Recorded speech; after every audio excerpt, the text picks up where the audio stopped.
Hivi jamani, mimi naomba niwaulize kitu. Alafu mnipe majibu. Maana mimi najiulizaga sielewi.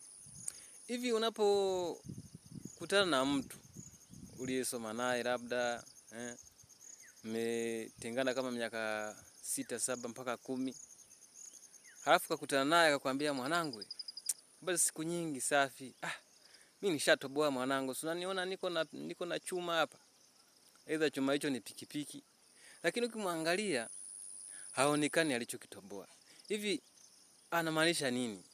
Ametoboa ndo akapata hicho chuma alichonacho au ametoboa sehemu gani? Maana ukimwangalia machoni, masikioni, kwenye pua hajatoboa popote.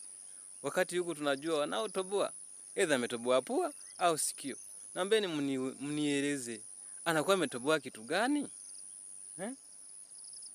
Hebu comment hapo nijue na wengine watumie waulize swali ujue, yaani usikie wanakujibu kitu gani hapo.